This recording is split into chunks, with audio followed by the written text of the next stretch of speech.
Hello everyone, welcome to our next session, that is session 43. Third semester BCom ಸ್ಟೂಡೆಂಟ್ಸಿಗೆ corporate ಅಕೌಂಟಿಂಗಲ್ಲಿ ನಾವು third chapter ಬಗ್ಗೆ discuss ಮಾಡ್ತಾ ಇದ್ವಿ.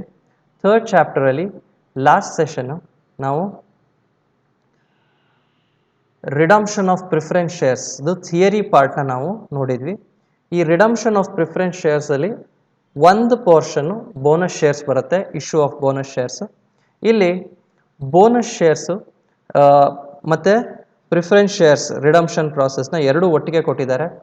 ಏನಕ್ಕೆ ಅಂತಂದರೆ, ನಿಮಗೆ ಪ್ರಿಫರೆನ್ಸ್ ಶೇರ್ಸ್ ರಿಡಂಪ್ಷನ್ ಪ್ರಾಸೆಸ್ಸಲ್ಲಿ ಕ್ಯಾಪಿಟಲ್ ರಿಡಂಪ್ಷನ್ ರಿಸರ್ವ್ ಅಂತ ಏನು ದುಡ್ಡು ಟ್ರಾನ್ಸ್ಫರ್ ಮಾಡ್ಕೊಂಡಿರ್ತೀರ ಅದನ್ನು ಬೋನಸ್ ಶೇರ್ಸ್ ಇಶ್ಯೂ ಮಾಡೋದಕ್ಕೋಸ್ಕರ ಮಾತ್ರ ಬಳಸಕ್ಕೆ ಹೋಗುತ್ತೆ.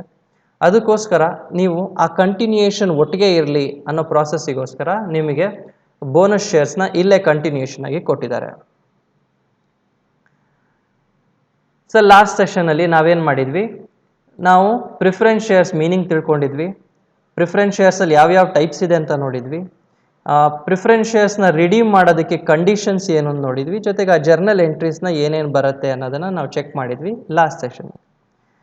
ಈ ಸೆಷನ್ನಲ್ಲಿ ನಾವು ಏನು ಕಲಿತಾ ಇದ್ದೀವಿ, ಲರ್ನಿಂಗ್ ಆಬ್ಜೆಕ್ಟಿವ್ ಏನಂತಂದರೆ ಬೋನಸ್ ಶೇರ್ಸ್ನ ನಾವು ಏನು ಅಂತ ತಿಳ್ಕೊಳ್ತೀವಿ, ಜೊತೆಗೆ ಬೋನಸ್ ಶೇರ್ಸ್ನ ಕಾನ್ಸೆಪ್ಟ್ ಏನು, ಬೋನಸ್ ಶೇರ್ಸ್ನ ಯಾಕೆ ಇಶ್ಯೂ ಮಾಡ್ತೀವಿ, ಇಶ್ಯೂ ಮಾಡೋದ್ರಿಂದ ಏನೇನು ಎಫೆಕ್ಟ್ ಆಗುತ್ತೆ, ಏನೇನು ಚೇಂಜಸ್ ಆಗುತ್ತೆ, ಜೊತೆಗೆ ಬೋನಸ್ ಶೇರ್ಸಿಗೆ ನಾವು ಎಲ್ಲೆಲ್ಲಿಂದ ದುಡ್ಡನ್ನ ಬಳಸ್ಬೋದು ಅನ್ನೋದನ್ನು ನಾವು ಇಲ್ಲಿ ಕಲಿತೀವಿ.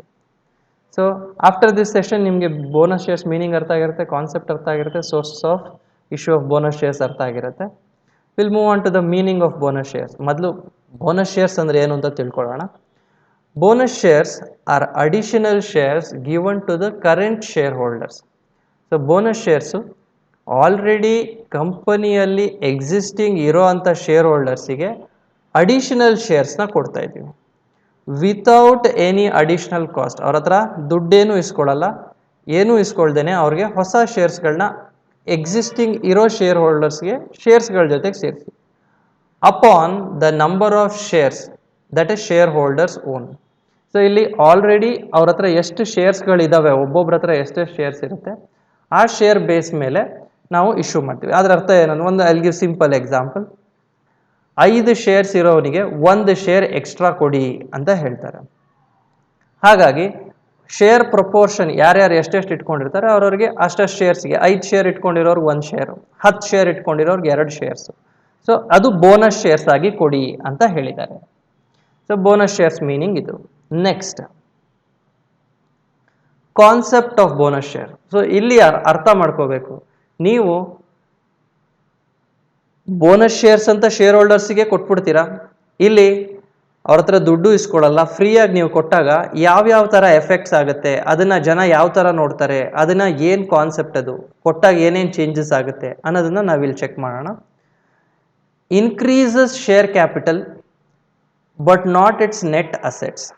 ನಿಮಗೆ ಬ್ಯಾಲೆನ್ಸ್ ಶೀಟ್ ಆಲ್ರೆಡಿ ಗೊತ್ತಿದೆ, ಇಲ್ಲಿ ಶೇರ್ ಕ್ಯಾಪಿಟಲ್ ಜಾಸ್ತಿ ಆಗ್ತಾ ಇದೆ, ಶೇರ್ ಕ್ಯಾಪಿಟಲ್ ಜಾಸ್ತಿ ಆಗ್ತಾ ಇದೆ, ಆದರೆ ನಿಮ್ಮ ನೆಟ್ ಅಸೆಟ್ಸಲ್ಲಿ ಏನು ಎಫೆಕ್ಟೇ ಆಗ್ತಾ ಇಲ್ಲ. ನಿಮ್ಮ ನೆಟ್ ಅಸೆಟ್ಸ್ ಏನಿತ್ತು, ನೆಟ್ ಅಸೆಟ್ಸ್ ಅದೇ ಇದೆ. ನೆಟ್ ಅಸೆಟ್ಸ್ ಅಂದರೆ ಅಸೆಟ್ಸ್ ಮೈನಸ್ ಲಯಬಿಲಿಟೀಸ್. ನೀವು ಮೈನಸ್ ಮಾಡಿಕೊಂಡ್ರೆ ಏನು ನೆಟ್ ಅಸೆಟ್ಸ್ ಬರುತ್ತೆ ಅದರಲ್ಲಿ ಏನೂ ಚೇಂಜಸ್ ಆಗಲ್ಲ, ಆದರೆ ಶೇರ್ ಕ್ಯಾಪಿಟಲ್ ಮಾತ್ರ ಜಾಸ್ತಿ ಆಗುತ್ತೆ. This is the first aspect. Next, company is low on cash issues bonus share. ಇದು ಕಾಮನ್ ಫೆನಾಮಿನಾ. ಏನಂತಂದರೆ, ಕಂಪನಿಯವರು ನಿಮಗೆ ಬೋನಸ್ ಅಂತ ಶೇರ್ಸ್ನ ಎಕ್ಸ್ಟ್ರಾ ಕೊಡ್ತಾ ಇದ್ದಾರೆ ಅಂತಂದರೆ ಅವರು ಕ್ಯಾಶ್ ಕೊಡೋದಕ್ಕೆ ಅವ್ರ ಹತ್ರ ಕ್ಯಾಶ್ ಇಲ್ಲ. ಕ್ಯಾಶ್ ಬದಲು ಈ ಶೇರ್ ಹೋಲ್ಡರ್ಸ್ನ ಮೋಟಿವೇಟ್ ಮಾಡೋದಕ್ಕೆ ಅವ್ರ ಹತ್ರ ಏನಾದರೂ ಒಂದು ಆಸ್ಪೆಕ್ಟ್ ಇರಬೇಕು. ಸೊ ಅವ್ರೇನು ಮಾಡ್ತಾರೆ, they are giving extra shares. ಈ ಎಕ್ಸ್ಟ್ರಾ ಶೇರ್ಸ್ ಕೊಡೋದ್ರಿಂದ ನಿಮಗೆ ಬರೀ ಶೇರ್ಸ್ ಕೊಟ್ಟಿದ್ದೀವಿ ಅಂತ ಆಗುತ್ತೆ, ಕಂಪ್ನಿಯಿಂದ ದುಡ್ಡು ಆಚೆ ಹೋಗಲ್ಲ, ದುಡ್ಡು ಅಷ್ಟೇ ಇರುತ್ತೆ ಕಂಪ್ನಿ ಹತ್ರ, ಆದರೆ ನಂಬರ್ ಆಫ್ ಶೇರ್ಸ್ ಜಾಸ್ತಿ ಆಗಿರುತ್ತೆ. Next, third aspect, only a book transaction. ಇದು just a book transaction bonus issue. ಏನಂತಂದರೆ, ಅವರಿಗೆ ಎಕ್ಸ್ಟ್ರಾ ಶೇರ್ಸ್ ಕೊಟ್ಟಿದ್ದೀವಿ, ಎಲ್ಲಿಂದ ಕೊಟ್ಟಿರ್ತೀವಿ ನಾವು, ಎಲ್ಲಿ ಸೋರ್ಸಿಂದ ಇರುತ್ತೆ ಅಲ್ಲಿಂದ ಎತ್ಕೊಡ್ತೀವಿ. ಇಲ್ಲಿ ನಿಮಗೆ ಬರೀ ಬುಕ್ಕಲ್ಲಿ ರೆಕಾರ್ಡ್ ಮಾಡ್ಕೊಳ್ತೀವಿ ಇವರಿಗೆ ಎಕ್ಸ್ಟ್ರಾ ಶೇರ್ಸ್ ಕೊಟ್ಟಿದ್ದೀವಿ ಅಂತ. ಸೊ ನಿಮಗೆ ಶೇರ್ಸ್ ಕೊಟ್ಟಿರೋದಕ್ಕೆ ನಿಮ್ಮ ಹತ್ರ ಇಂದ ದುಡ್ಡು ಹೋಗ್ತಾ ಇಲ್ಲ, ಅವ್ರಿಗೇನು ದುಡ್ಡು ಬರ್ತಾ ಇಲ್ಲ, ಏನೂ ಟ್ರಾನ್ಸಾಕ್ಷನ್ ಆಗ್ತಾ ಇಲ್ಲ. The only transaction is we are just making A book entry. ನಿಮ್ಮ ಹತ್ರ ಪ್ರಾಫಿಟ್ಸ್ ರಿಸರ್ವ್ಸ್ ಇರುತ್ತೆ, ಅದರಿಂದ ನಾವೇನು ಮಾಡ್ತೀವಿ, ಒಂದು ಎಂಟ್ರಿ ಮಾಡ್ಕೊಳ್ತೀವಿ. That is a bonus shares transaction.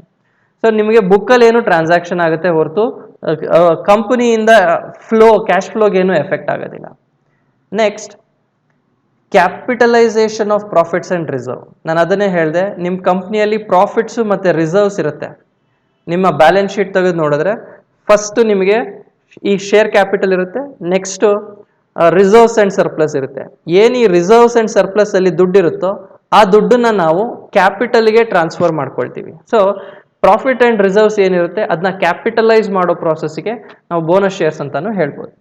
Next, do not dilute share holders equity. ಇಲ್ಲಿ ಸುಮಾರು ಜನ ಹೇಳ್ತಾರೆ ಬೋನಸ್ ಶೇರ್ಸ್ ಇಶ್ಯೂ ಮಾಡ್ತಾ ಇದ್ದಂಗೆನೆ ಶೇರ್ಸ್ ಜಾಸ್ತಿ ಆಗುತ್ತೆ, ನಂಬರ್ ಆಫ್ ಶೇರ್ಸ್ ಜಾಸ್ತಿ ಆದಾಗ ಕಂಪನಿ ಶೇರ್ ವ್ಯಾಲ್ಯೂ ಕಮ್ಮಿ ಆಗುತ್ತೆ, ಡೈಲ್ಯೂಟ್ ಆಗುತ್ತೆ ಅಂತ. ಇಲ್ಲಿ ಡೈಲ್ಯೂಟ್ ಆಗಲ್ಲ. ಶೇರ್ಸ್ ಜಾಸ್ತಿ ಆಯಿತು ಹಾಗಿದ್ರೆ ಈಚ್ ಶೇರ್ ಪ್ರೈಸ್ ಕಮ್ಮಿ ಆಗುತ್ತೆ ಅಂತ ಅನ್ಕೊಳ್ತಾರೆ. ಆದರೆ ಹೊಸದಾಗಿ ಬಂದಿರೋ ಶೇರ್ಸು ಎಕ್ಸಿಸ್ಟಿಂಗ್ ಶೇರ್ ಹೋಲ್ಡರ್ಸ್ಗೆ ಪೇ ಮಾಡ್ತಾ ಇದ್ದೀವಿ. ಯಾವಾಗ ಎಕ್ಸಿಸ್ಟಿಂಗ್ ಶೇರ್ ಹೋಲ್ಡರ್ಸ್ಗೆ ಪೇ ಮಾಡಿದಾಗ ನಿಮಗೇನಾಗುತ್ತೆ, ಏನು ಶೇರ್ಸ್ ಇದೆಯೋ ಆ ಶೇರ್ಸು ನಿಮಗೆ ಶೇರ್ ಹೋಲ್ಡರ್ಸು ಅಷ್ಟೇ ಜನ ಇರ್ತಾರೆ. ನಂಬರ್ ಆಫ್ ಶೇರ್ಸ್ ಜಾಸ್ತಿ ಆಗ್ಬೋದು. 10 ಶೇರ್ ಇರೋನ ಹತ್ರನೇ 15 ಶೇರ್ ಆಗಿರುತ್ತೆ ಹೊರತು ನಿಮಗೆ ಬೇರೆ ಯಾರೋ ಇನ್ನೊಬ್ಬ ಹೊಸಬ ಬಂದಿರಲ್ಲ. ಹೊಸಬ ಬಂದಾಗ ನಿಮಗೆ ಡೈಲ್ಯೂಟ್ ಆಗುತ್ತೆ, ಹೊಸ ಶೇರ್ ಹೋಲ್ಡರ್ ಬಂದಾಗ ಡೈಲ್ಯೂಟ್ ಆಗುತ್ತೆ. ಎಕ್ಸಿಸ್ಟಿಂಗ್ ಶೇರ್ ಹೋಲ್ಡರ್ಸ್ ಏನೇ ಡೈಲ್ಯೂಟ್ ಆಗೋದಿಲ್ಲ. Next, bonus shares are not taxable. ಇದು ಒಂದು ಬೆನಿಫಿಟ್. ಏನಂತಂದ್ರೆ ಟ್ಯಾಕ್ಸ್ ಡಿಪಾರ್ಟ್ಮೆಂಟ್ ಅವರು ಇದಕ್ಕೆ ಬೋನಸ್ ಶೇರ್ಸ್ ಇಶ್ಯೂ ಮಾಡಿದ್ದೀರಾ ಟ್ಯಾಕ್ಸ್ ಪೇ ಮಾಡಿ ಅಂತ ಹೇಳಲ್ಲ. ನಿಮಗೆ ಡಿವಿಡೆಂಟ್ ಕೊಟ್ರೆ ಡಿವಿಡೆಂಟ್ ಡಿಸ್ಟ್ರಿಬ್ಯೂಷನ್ ಟ್ಯಾಕ್ಸ್ ಅಂತ ನಿಮಗೆ ಟ್ಯಾಕ್ಸ್ ಡಿಡಕ್ಟ್ ಮಾಡ್ಕೊಳ್ತಾರೆ. ಅರೌಂಡ್ 30% ಆಡ್ವರೆಗೂ ನಿಮಗೆ ಟ್ಯಾಕ್ಸ್ ಬೀಳುತ್ತೆ. ಅದೇ ಡಿವಿಡೆಂಟ್ ಕೊಡ್ದೇನೆ ಅವ್ರು ಬೋನಸ್ ಕೊಟ್ರೆ, ಬಟ್ ಡಿವಿಡೆಂಟ್ ಬದಲಾಗಿ ಬೋನಸ್ ಕೊಡಬೇಕು ಅಂತ ಎಲ್ಲೂ ಇಲ್ಲ. ಹೆಚ್ಚಿಗೆ ದುಡ್ಡಿದ್ದು ಅದನ್ನ ನೀವು ಡಿವಿಡೆಂಟ್ ಕೊಡೋದನ್ನ ಕೊಟ್ಟು ನೀವು ಬೋನಸ್ ಕೊಡ್ತೀರಾ ಅಂತಂದ್ರೆ ಅದು ನೀವು ಡಿವಿಡೆಂಟ್ ಮೂಲಕ ಕೊಡ್ದೇನೆ ಬೋನಸ್ ಮೂಲಕ ಕೊಟ್ರೆ ಅವ್ರಿಗೆ ಏನಾಗುತ್ತೆ, ಟ್ಯಾಕ್ಸ್ ಬೀಳಲ್ಲ. ಆದರೆ ಡಿವಿಡೆಂಟ್ ಕೊಟ್ರೆ ಟ್ಯಾಕ್ಸ್ ಬೀಳುತ್ತೆ. ವರ್ಷ ಡಿವಿಡೆಂಟ್ ಕೊಡೋದು ನೀವು ಕೊಡ್ತಾ ಇರಬೇಕು. ಅದ್ರ ಜೊತೆಗೆ ಹೆಚ್ಚಿಗೆ ದುಡ್ಡಿದೆ ಅಂತ ನೀವು ಅವ್ರಿಗೆ ಡಿವಿಡೆಂಟ್ ಕೊಡೋಕೆ ಹೋದಾಗ ನಿಮ್ಗೆ ಆ ಪ್ರಾಸೆಸ್ ಆಗಲ್ಲ, ಯಾಕಂದ್ರೆ ಅದಕ್ಕೂ ಟ್ಯಾಕ್ಸ್ ಬೀಳುತ್ತೆ. ಅದ್ರ ಬದಲು ಬೋನಸ್ ಶೇರ್ಸ್ ಆಗಿ ಕೊಟ್ರೆ ನಿಮಗೆ ಟ್ಯಾಕ್ಸ್ ಬೀಳಲ್ಲ. ಇದು ಒಂದು advantage. Next, decreases share price. Share price decrease ಆಗುತ್ತೆ ಯಾಕಂದ್ರೆ ನಂಬರ್ ಆಫ್ ಶೇರ್ಸ್ ಜಾಸ್ತಿ ಆಗುತ್ತೆ. ಆದರೆ ಅದಷ್ಟೇ ಶೇರ್ ಹೋಲ್ಡರ್ಸ್ ಇರ್ತಾರೆ, ವ್ಯಾಲ್ಯೂ ಮಾತ್ರ ಡೈಲ್ಯೂಟ್ ಆಗಲ್ಲ. ಮೇಲ್ಗಡೆದು ಇದನ್ನು ಕಾಂಟ್ರಾಡಿಕ್ಟರಿ ಮಾಡ್ಕೋಬೇಡಿ, ಎರಡೂ ಒಂದೇ ಹೇಳ್ತಾ ಇದೆ. ಏನಂತಂದ್ರೆ dilute share holders does not dilute share holders equity dilute ಆಗಲ್ಲ, ಆದರೆ ಶೇರ್ ಪ್ರೈಸ್ ಕಮ್ಮಿ ಆಗುತ್ತೆ, ನಂಬರ್ ಆಫ್ ಶೇರ್ಸ್ ಜಾಸ್ತಿ ಆಗುತ್ತೆ. So this is the concept of bonus shares. Further SEBI regulation ಬೇಕು, ಯಾಕಂದ್ರೆ ಶೇರ್ಸ್ ಇಶ್ಯೂ ಮಾಡ್ತಾ ಇದ್ದಾರೆ ಅಂತಂದ್ರೆ ಇಲ್ಲಿ ಲಿಸ್ಟೆಡ್ ಕಂಪನೀಸ್ಗಳಿರುತ್ತೆ, ಆ ಶೇರ್ಸ್ಗಳು ನಿಮಗೆ ಜಾಸ್ತಿ ಆಗುತ್ತೆ ಶೇರ್ ಮಾರ್ಕೆಟ್ಸಲ್ಲಿ. ಅದಕ್ಕೋಸ್ಕರ ಸೆಬಿ ಏನು ಮಾಡಿದೆ, ಸುಮಾರು ರೆಗ್ಯುಲೇಷನ್ಸ್ ಮಾಡಿದೆ. ಆ ರೆಗ್ಯುಲೇಷನ್ಸ್ನ ಬೇಸಾಗಿ ಇಟ್ಕೊಂಡೆ ಬೋನಸ್ ಶೇರ್ಸ್ನ ಇಶ್ಯೂ ಮಾಡಬೇಕು. There are 4 regulations that is going to carry out the issue of bonus shares. ಒಂದು ರೆಗ್ಯುಲೇಷನ್ 92, ಇದು ಕಂಡೀಷನ್ಸ್ ಫಾರ್ ಬೋನಸ್ ಇಶ್ಯೂ, ಏನೇನು ಕಂಡೀಷನ್ ಹಾಕುತ್ತೆ ಅನ್ನೋದ್ರ ಬಗ್ಗೆ ಹೇಳುತ್ತೆ. Next regulation 93, restrictions on bonus issue, ಯಾವ್ಯಾವುದಕ್ಕೆ ಇಶ್ಯೂ ಮಾಡಬಾರ್ದು ಅಂತ ರಿಸ್ಟ್ರಿಕ್ಟ್ ಮಾಡುತ್ತೆ.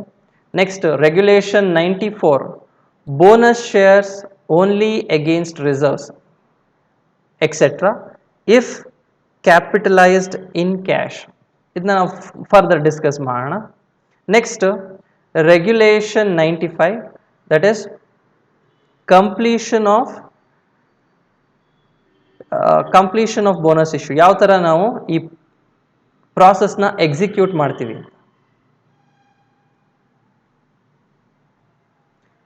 ರೆಗ್ಯುಲೇಷನ್ 92 ಬರೋಣ. ಕಂಡೀಷನ್ಸ್ ಫಾರ್ ಬೋನಸ್ ಇಶ್ಯೂ, ಏನೇನು ಕಂಡೀಷನ್ಸ್ ಇದೆ ಅಂತ. ಫಸ್ಟ್, ಬೋನಸ್ ಇಶ್ಯೂ ಮಾಡೋದಕ್ಕೆ ನಿಮಗೆ ಆರ್ಟಿಕಲ್ಸ್ ಆಫ್ ಅಸೋಸಿಯೇಷನ್ ಅಲ್ಲಿ ಮೆನ್ಷನ್ ಮಾಡಿರಬೇಕು ಬೋನಸ್ ಶೇರ್ಸ್ನ ಇಶ್ಯೂ ಮಾಡಬಹುದು ಅಂತ. ಅಲ್ಲಿ ಅಥಾರಿಟಿ ಕೊಟ್ಟಿದ್ರೆ ಮಾತ್ರ ಬೋನಸ್ ಇಶ್ಯೂ ಮಾಡೋಕ್ಕಾಗೋದು. ಇಲ್ಲಿ ಆರ್ಟಿಕಲ್ಸ್ ಆಫ್ ಅಸೋಸಿಯೇಷನ್ ಅಲ್ಲಿ ಮೆನ್ಷನ್ ಮಾಡಿದ್ರೆ ನಿಮಗೆ ಪ್ರಾಬ್ಲಮ್ ಇಲ್ಲ. ಮಾಡಿಲ್ಲ ಅಂತಂದ್ರೆ ಅದಕ್ಕೂ ಒಂದು ಪ್ರಾವಿಷನ್ ಇದೆ. ಏನಂತಂದ್ರೆ ಪಾಸ್ ಅ ನ್ಯೂ ರೆಸಲ್ಯೂಷನ್. ಒಂದು ಮೀಟಿಂಗ್ ಮಾಡಿ ಎಲ್ಲರನ್ನೂ ಕರೆದು ಮೀಟಿಂಗ್ ಮಾಡಿ ಅಲ್ಲಿ ಒಂದು ಹೊಸದಾಗಿ ರೆಸಲ್ಯೂಷನ್ ಪಾಸ್ ಮಾಡಿ. ಏನಂತ? ಬೋನಸ್ ಶೇರ್ಸ್ನ ಇಶ್ಯೂ ಮಾಡಬಹುದು ಅಂತ. ಈ ರೆಸಲ್ಯೂಷನ್ ಆಗಿರಬೇಕು, ಇಲ್ಲ ಅಂತಂದ್ರೆ ಮೊದಲೇನೆ ನಿಮಗೆ ಆರ್ಟಿಕಲ್ಸ್ ಆಫ್ ಅಸೋಸಿಯೇಷನ್ ಅಲ್ಲಿ ಕೊಡ್ಬೋದು ಅಂತ ಮೆನ್ಷನ್ ಆಗಿರಬೇಕು. ಇದಾಗಿಲ್ಲ ಅಂತಂದ್ರೆ ನೀವು ಬೋನಸ್ ಶೇರ್ಸ್ ಇಶ್ಯೂ ಮಾಡೋದಕ್ಕೆ ಬರಲ್ಲ. Next, not defaulted in payment of fixed deposits or debts. So ಇಲ್ಲಿ ಕಂಪನಿ ಜನಗಳ ಹತ್ರ ಫಿಕ್ಸ್ಡ್ ಡೆಪಾಸಿಟ್ಸ್ ಕಲೆಕ್ಟ್ ಮಾಡಿರುತ್ತೆ ಅಥವಾ ಡೆಟ್ಸ್ ಡಿಬೆಂಚರ್ಸ್ ಏನಿರುತ್ತೆ ಅವ್ರ ಹತ್ರ ದುಡ್ಡು ಕಲೆಕ್ಟ್ ಮಾಡಿರುತ್ತೆ.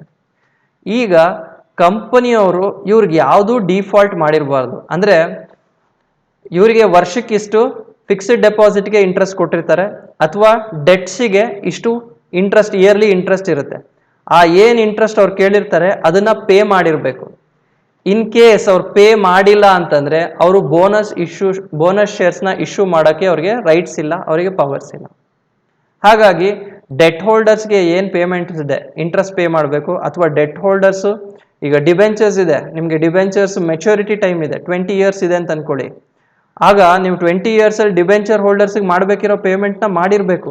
ಅದನ್ನ ಮಾಡ್ದೇನೆ ನಾನು ಬೋನಸ್ ಶೇರ್ಸ್ ಕೊಡ್ತೀನಿ ಅಂತಂದ್ರೆ ನಿಮಗೆ ಸೆಬಿ ರೆಗ್ಯುಲೇಷನ್ ಸ್ಟಾಪ್ ಮಾಡುತ್ತೆ. ನೀವು ಮಾಡಬೇಡಿ ಅದನ್ನ, ಇಲ್ಲಿ ನಾವು ಕಂಡೀಷನ್ ಹಾಕಿದ್ದೀವಿ, ನೀವು ಆ ಕಂಡೀಷನ್ನ ವಯೋಲೇಟ್ ಮಾಡ್ತಾ ಇದ್ದೀರಾ ಅಂತ. Next part, not defaulted in the payment of statutory dues to employees. ಕಂಪನಿಯಲ್ಲಿರೋ ಎಂಪ್ಲಾಯೀಸ್ಗಳಿಗೆ ಕೊಡಬೇಕಿರೋ ಅಂತಹ ಯಾವುದೇ ಪೇಮೆಂಟನ್ನು ನೀವು ಸ್ಟಾಪ್ ಮಾಡಿರಬಾರ್ದು.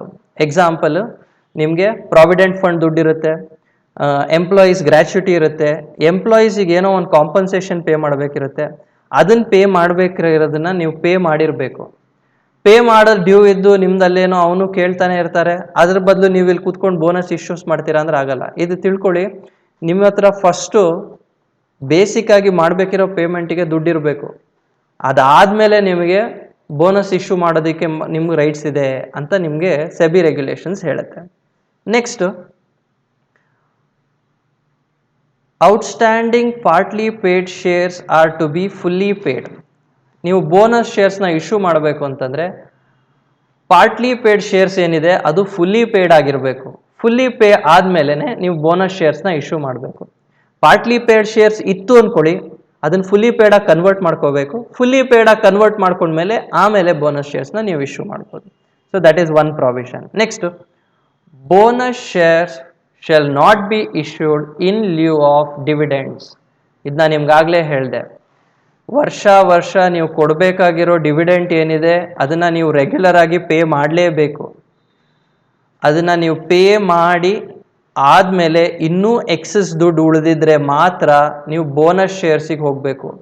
ಡಿವಿಡೆಂಟ್ ಬದಲಾಗಿ ನಾವು ಬೋನಸ್ ಶೇರ್ಸ್ನ ಕೊಡ್ತೀವಿ, ಈ ವರ್ಷ ಡಿವಿಡೆಂಟ್ನ ನಿಮಗೆ ಡಿಕ್ಲೇರ್ ಮಾಡಿದ್ದೀನಿ, ಅದ್ರ ಬದಲು ನಾನು ನಿಮಗೆ ಬೋನಸ್ ಶೇರ್ಸ್ ದುಡ್ಡು ಕೊಡ್ತೀನಿ ಅಂತಂದರೆ ಸೆಬಿ ರೆಗ್ಯುಲೇಷನ್ ಒಪ್ಪಲ್ಲ. You have to give dividend. Dividend ಏನಿದೆ ಆ ಡಿವಿಡೆಂಟ್ ಕೊಡಬೇಕು. ಡಿವಿಡೆಂಟ್ ಬದಲಾಗಿ ನಾನು ಬೋನಸ್ ಶೇರ್ಸ್ ಕೊಡ್ತೀನಿ ಅಂತಂದರೆ ಸೆಬಿ ರೆಗ್ಯುಲೇಷನ್ ಅದನ್ನು ಒಪ್ಪಲ್ಲ. So these are the regulations and section 92. Next regulation ನೋಡೋಣ, regulation 93, restrictions on bonus shares. ಇಲ್ಲಿ ಒಂದು ರಿಸ್ಟ್ರಿಕ್ಷನ್ ಇದೆ. ಏನಂತಂದರೆ ಸೇಮ್ ಕ್ಲಾಸ್ ಯಾವ ಶೇರ್ಸ್ನ ನೀವು ಈಕ್ವಿಟಿ ಶೇರ್ ಹೋಲ್ಡರ್ಸ್ನ ಯಾವ ಕ್ಲಾಸ್ ಅಂತ ಡಿಕ್ಲೇರ್ ಮಾಡಿರ್ತೀರಾ ಅದೇ ಕ್ಲಾಸಿಗೆ ಕೊಡಬೇಕು. 10 rupees ಇದ್ರೆ ಆ 10 rupees ಸೇಮ್ ಟರ್ಮ್ಸ್, ಏನು ಟರ್ಮ್ಸ್ ಇದೆ ಅದೇ ಟರ್ಮ್ಸ್, ಆರ್ ಸೇಮ್ ಪೋರ್ಷನ್, ಎಷ್ಟು ಪೋರ್ಷನ್ ಕೊಡಬೇಕು ಅಂತಿದೆಯೋ ಅಷ್ಟೇ ಪೋರ್ಷನಲ್ಲಿ ಕೊಡಬೇಕು.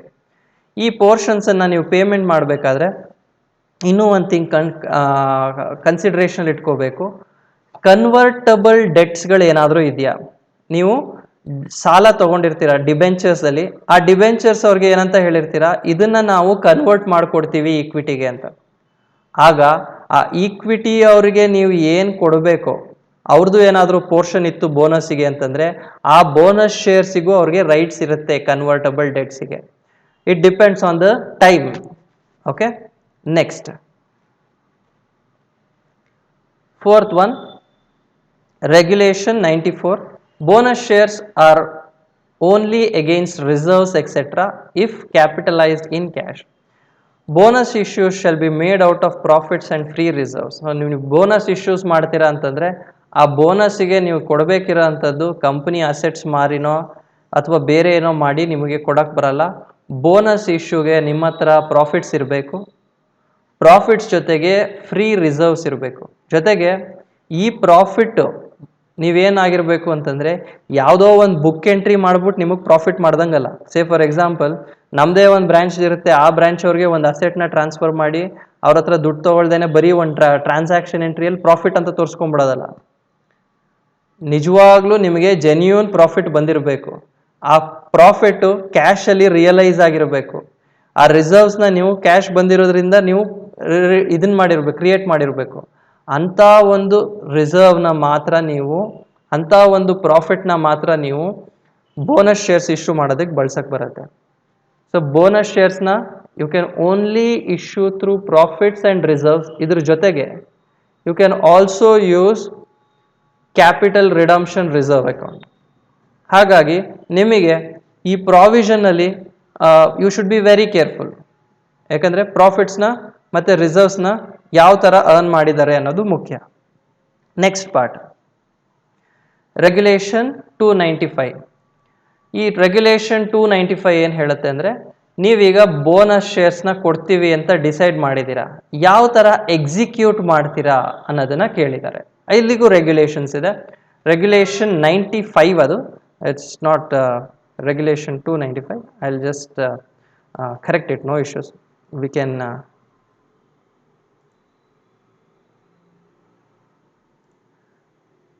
take it into 95, a small correction. ಇಲ್ಲಿ ಬೋರ್ಡ್ ಆಫ್ ಡೈರೆಕ್ಟರ್ಸ್ ಡಿಸೈಡ್ ಮಾಡ್ತಾರೆ ಏನಂತ, ಓಕೆ ನಾವೇನು ಮಾಡೋಣ, ಬೋನಸ್ ಶೇರ್ಸ್ನ ಇಶ್ಯೂ ಮಾಡೋಣ ಅಂತ ಡಿಸೈಡ್ ಮಾಡ್ತಾರೆ. ಬೋನಸ್ ಶೇರ್ಸ್ನ ಇಶ್ಯೂ ಮಾಡೋದಕ್ಕೆ ಡಿಸೈಡ್ ಮಾಡಿದ್ಮೇಲೆ ನಿಮಗೆ ಈ ಬೋನಸ್ ಶೇರ್ಸ್ನ 15 ಡೇಸ್ ಒಳಗಡೆ ನೀವು ಟ್ರಾನ್ಸ್ಫರ್ ಮಾಡಬೇಕು. ಯಾವಾಗ ನೀವು ಬೋರ್ಡ್ ಮೀಟಿಂಗ್ ಮಾಡಿ ಅದನ್ನು ಡಿಸೈಡ್ ಮಾಡ್ತೀರಾ, ಅದನ್ನು ಎಕ್ಸಿಕ್ಯೂಟ್ ಮಾಡೋ ಪ್ರೋಸೆಸ್ಸು ವಿತಿನ್ 15 ಡೇಸಲ್ಲೇ ಆಗಬೇಕು. ನೀವು ಅದನ್ನು ಡ್ರ್ಯಾಗ್ ಮಾಡ್ಕೊಂಡು ವರ್ಷಾನುಗಟ್ಟಲೆ ಹೇಳ್ಕೊಂಡು ಕೊಡ್ತೀವಿ ಅಂತ ನೀವು ಬೋನಸ್ ಶೇರ್ಸ್ನ ಇಟ್ಕೊಳಕ್ಕೆ ಬರಲ್ಲ. ಯಾಕಂದರೆ ಬೋರ್ಡ್ ಮೀಟಿಂಗಲ್ಲಿ ಡಿಸೈಡ್ ಆಗಿದೆ. 15 ಡೇಸಲ್ಲಿ ಎಕ್ಸಿಕ್ಯೂಟ್ ಮಾಡಬೇಕು. ಇದು ಬೋರ್ಡ್ ಮೀಟಿಂಗ್ ಅವರೇ ಡಿಸೈಡ್ ಮಾಡೋ ಹಾಗಿದ್ರೆ ತೊಂದರೆ ಇಲ್ಲ. ಯಾವಾಗ ಶೇರ್ ಹೋಲ್ಡರ್ಸ್ನೆಲ್ಲ ಕೇಳಿ ನಾವು ಡಿಸಿಷನ್ ತೊಗೊಳ್ತೀವಿ ಅಂತೀರಾ, ಎಲ್ಲ ಶೇರ್ ಹೋಲ್ಡರ್ಸ್ನು ನೀವು ಡಿಸೈಡ್ ಮಾಡಬೇಕು, ಕೇಳ್ಬಿಟ್ಟು ಡಿಸೈಡ್ ಮಾಡ್ತೀರಾ ಅಂದಾಗ ಆಗೇನಾಗುತ್ತೆ, ಎಲ್ಲ ಶೇರ್ ಹೋಲ್ಡರ್ಸ್ನು ಕರೆಸಿ ಕನ್ಸಂಟ್ ತೊಗೊಂಡು ಪ್ರಾಸೆಸ್ ಮಾಡಬೇಕಾಗತ್ತೆ. ಆಗ ನಿಮಗೆ ಟೈಮ್ ಜಾಸ್ತಿ ಆಗುತ್ತೆ. ಅಂಥ ಸಿಚುವೇಷನಲ್ಲಿ ನಿಮಗೆ 2 months ಟೈಮ್ ಕೊಡ್ತದೆ. 2 months ಟೈಮಲ್ಲಿ ನೀವು ಈ ಪ್ರಾಸೆಸ್ನ ಎಕ್ಸಿಕ್ಯೂಟ್ ಮಾಡಬೇಕು ಅಂತ. ಇನ್ನು 3ನೇ ಪಾಯಿಂಟ್ ಬಂದು, bonus issues once announce shall not be withdrawn. Meeting ಮಾಡಿದ್ದೀರಾ, ಶೇರ್ ಹೋಲ್ಡರ್ಸ್ ಹತ್ರ ಡಿಸಿಷನ್ ತೊಗೊಂಡಿದ್ದೀರಾ, ನೀವು ಬೋನಸ್ ಇಶ್ಯೂಸ್ ಮಾಡಬೇಕು ಅಂತ ಡಿಸೈಡ್ ಆಗಿದೆ. ಇವತ್ತಿಗೆ ಡಿಸೈಡ್ ಮಾಡಿದ್ದೀರಾ, ಒಂದು ವಾರ ಆದಮೇಲೆ ನಿಮಗೆ ಕಂಪ್ನಿಯಲ್ಲಿ ಏನೋ ಕ್ರೈಸಿಸ್ ಆಯಿತು ಅಂದರೆ ನೀವು ಬೋನಸ್ ಇಶ್ಯೂ ಮಾಡೋಕ್ಕೆ ಬರಲ್ಲ, ನಾನು ಸ್ಟಾಪ್ ಮಾಡ್ತೀನಿ, ನಾವು ಇದನ್ನು ವಿಡ್ರಾ ಮಾಡ್ತೀವಿ ಅಂತ ಹೇಳೋ ಪ್ರಾವಿಷನ್ನೇ ಇಲ್ಲ. Once it is decided in the board meeting, you have to issue. ಕ್ಯಾನ್ಸಲೇಷನ್ಗೆ ಏನೂ ಆಪ್ಷನ್ಸ್ ಇಲ್ಲ. Next, so this is the theoretical part. ನಾವೀಗ ಅಕೌಂಟಿಂಗ್ ಎಂಟ್ರೀಸ್ಗೆ ಹೋಗೋಣ. ಅಕೌಂಟಿಂಗ್ ಎಂಟ್ರೀಸಲ್ಲಿ first, on making final call due. ಇನ್ನು ಯಾವುದಾದ್ರೂ ಶೇರ್ಸ್ ಪಾರ್ಟ್ಲಿ ಪೇಡ್ ಶೇರ್ಸ್ ಆಗಿದ್ರೆ ಅದನ್ನ ಫುಲ್ಲಿ ಪೇಡ್ ಶೇರ್ಸಾಗಿ ಕನ್ವರ್ಟ್ ಮಾಡ್ಕೊಳ್ತೀವಿ. ನಿಮ್ಗೆ ಇದ್ರದ್ದು ಡ್ಯೂ ಎಂಟ್ರಿ ಎಲ್ಲ ಗೊತ್ತಿದೆ. Share final call account debit, share capital account, first ಚಾಪ್ಟ್ರಲ್ಲಿ ನೀವು ಇದನ್ನು ಓದಿರ್ತೀರಾ. ಇನ್ನು next entry, on sanction of bonus by converting partly paid shares into fully paid shares. So ಇಲ್ಲಿ ಏನಾಗುತ್ತೆ, ನೀವು ಬೋನಸ್ ಶೇರ್ ಹೋಲ್ಡರ್ಸಿಗೆ ಬೋನಸ್ ಕೊಡೋದಕ್ಕೋಸ್ಕರ ನೀವೇನು ಅಂದರೆ ಅವ್ರದ್ದು ಪಾರ್ಟ್ಲಿ ಪೇಡ್ ಶೇರ್ಸ್ ಆಗಿದ್ರೆ, ನಾನು ಆಗಲೇ ಹೇಳಿದೆ ಪಾರ್ಟ್ಲಿ ಪೇಡ್ ಶೇರ್ಸ್ ಇತ್ತು ಅಂತಂದರೆ ಬೋನಸ್ ಕೊಡೋಕ್ಕೆ ಬರಲ್ಲ. ಆದರೆ ಆ ಪಾರ್ಟ್ಲಿ ಪೇಡ್ ಶೇರ್ಸ್ನೇ ನಾವು ಫುಲ್ಲಿ ಪೇಡ್ ಶೇರ್ಸಾಗಿ ಕನ್ವರ್ಟ್ ಮಾಡ್ಬೋದು. ಫಸ್ಟು ಅದನ್ನು ನಾವು ಹೇಗೆ ಮಾಡ್ತೀವಿ ಅಂತಂದರೆ, ಜನರಲ್ ರಿಸರ್ವ್ ಮತ್ತು ಪ್ರಾಫಿಟ್ ಆ್ಯಂಡ್ ಲಾಸ್ ಅಕೌಂಟಲ್ಲಿ ಎಷ್ಟು ದುಡ್ಡು ಬೇಕೋ ಆ ಪಾರ್ಟ್ಲಿ ಪೇಡ್ ಶೇರ್ಸ್ನ ಫುಲ್ಲಿ ಪೇಡ್ ಶೇರ್ಸ್ ಮಾಡೋದಕ್ಕೆ, ಅದಕ್ಕೆ ನಾವು bonus to share holders transfer ಮಾಡ್ಕೊಳ್ತೀವಿ. ಬೋನಸ್ ಕೊಡೋದಕ್ಕೆ. Next entry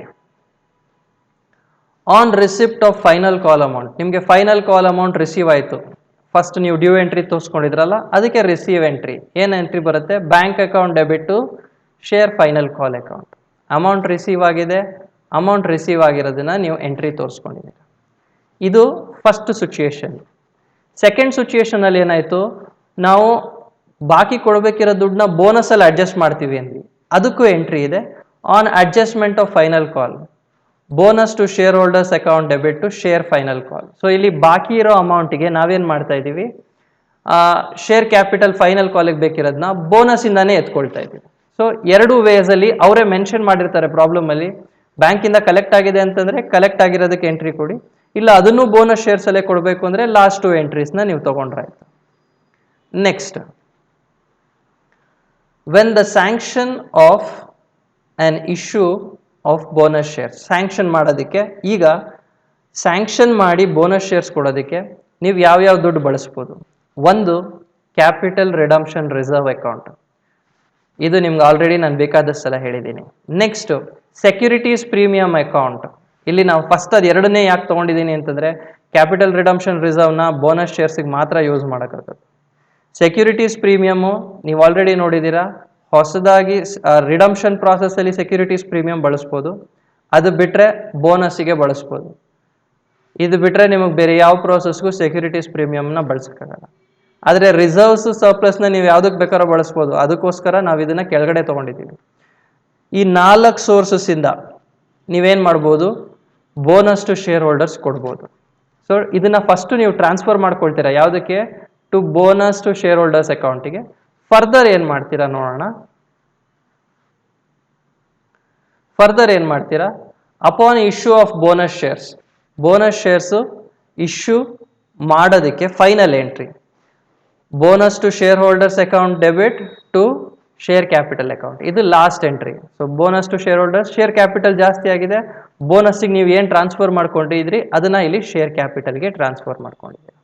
so these are the theoretical concepts, accounting theory, issue of bonus shares theory ಜೊತೆಗೆ ಅದಕ್ಕೆ ನೀವು ಅಕೌಂಟಿಂಗ್ ಎಂಟ್ರೀಸ್ ಏನು ಮಾಡ್ತೀರಾ ಅಂತ. Okay, thank you. We'll discuss the problem in the upcoming sessions. Okay, thank you.